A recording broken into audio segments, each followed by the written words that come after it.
बच्चों, आपके सामने 100 शब्द प्रति मिनट गति का डिक्टेशन दे रहा हूँ। Yes, start.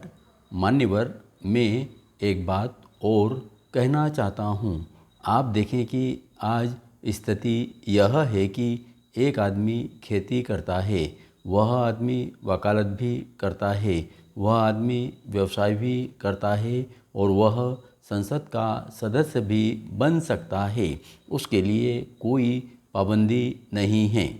लेकिन दूसरी तरफ 20 करोड़ लोग ऐसे हैं जो कि गरीबी की सीमा रेखा के नीचे रहते हैं, जिनको कोई रोजगार के अवसर उपलब्ध नहीं हैं और मजदूरी करके अपनी रोज की रोटी कमा पाते हैं। यदि हम इन दोनों स्थितियों की तुलना करें तो क्या संपत्ति के अधिकार को सुरक्षित रखते हुए हम इन गरीब लोगों को असहाय छोड़ दें, जो कि इस देश के असली नागरिक हैं?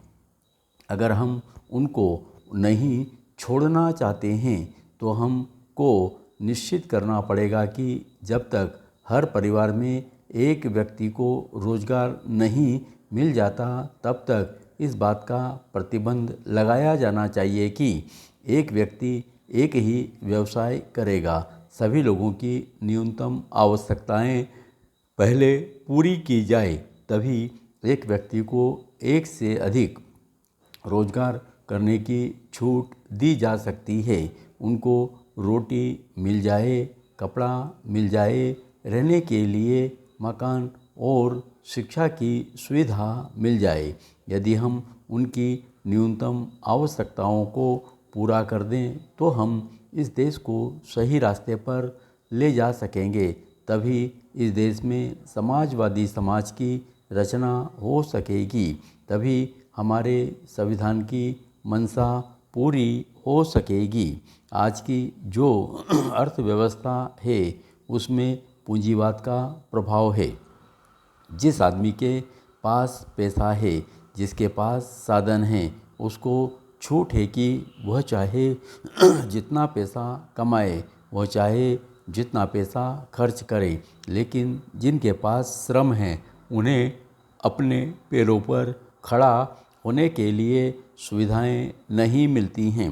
इसका कारण हमारी कुछ सामाजिक विषमताएं भी हैं। आप चाहें शिक्षा का क्षेत्र लें या रोजगार का क्षेत्र लें, हर कहीं एक संपन्न वर्ग बन गया है जिनके बच्चे अच्छी शिक्षा पाते हैं, अच्छा रोजगार पाते हैं, अच्छे अच्छे पदों पर वे कब्जा कर लेते हैं, लाखों रुपए दान देकर डॉक्टरी या इंजीनियरी पढ़ते हैं।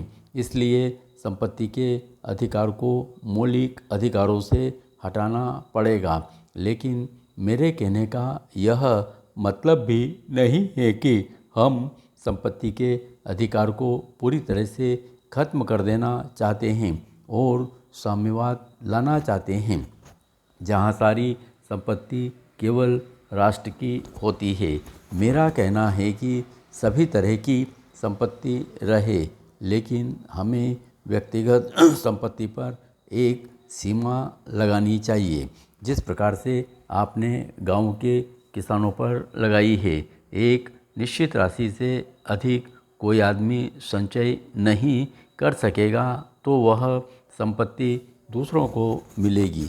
महोदय, हमारे वित्त मंत्री ने इस सदन में तथा दूसरे सदन में माना है कि आज जो हमारे आर्थिक स्रोत हैं, जो हमारी आमदनी है, उसका 60% केवल देश के 20% लोगों पर खर्च होता है। पैरा, माननीय उपाध्यक्ष जी, जैसा अभी मेरे पूर्व वक्ता ने कहा, अच्छा होता कि यह बजट असम विधानसभा में ही प्रस्तुत होता और वहाँ पर इसके संबंध में कार्रवाई होती, लेकिन हमसे वह हाल छिपा नहीं है जो कि एक लंबे अरसे से वहाँ पर चल रहा है। पिछले 8-10 महीने में प्रधानमंत्री जी ने और गृह मंत्री जी ने इस बात का काफ़ी प्रयत्न किया कि असम में जो आंदोलन चल रहा है वह बातचीत के जरिए से हल किया जा सके।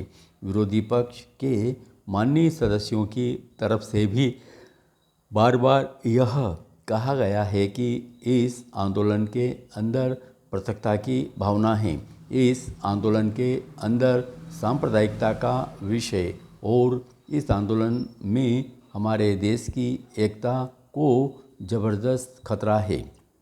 इसलिए इसका कोई न कोई राजनीतिक हल ढूंढा जाना चाहिए। लेकिन यह बात किसी से छिपी नहीं है कि राजनीतिक हल क्या हो। जब इस बात पर विचार होता है तब राय एक नहीं होती, बल्कि मुझे तो दुख के साथ कहना पड़ता है कि कुछ दल तो साफ तौर से आंदोलन का समर्थन करते हैं। कहाँ से धन आ रहा है, कौन धन दे रहा है, इसके संबंध में अनेक प्रकार के विवाद हैं, अनेक शंकाएं हैं। मैं उसके विस्तार में जाना नहीं चाहता, लेकिन एक बात निश्चित है कि आज असम में जो आंदोलन चल रहा है उसका बातचीत के जरिए से हल निकाला जा सके तो उससे अच्छी बात कोई दूसरी हो नहीं सकती। ये बात भी साफ जाहिर है कि वहाँ पर आंदोलनकारी जिन मांगों को लेकर चल रहे हैं, मैं समझता हूँ विरोधी पक्ष भी उन मांगों को पूर्णतया स्वीकार करने के पक्ष में नहीं हैं, और अगर उनको स्वीकार कर लिया जाए तो उसका असर देश के कई दूसरे हिस्सों पर भी अलग अलग तरीके से पड़ेगा। धन्यवाद।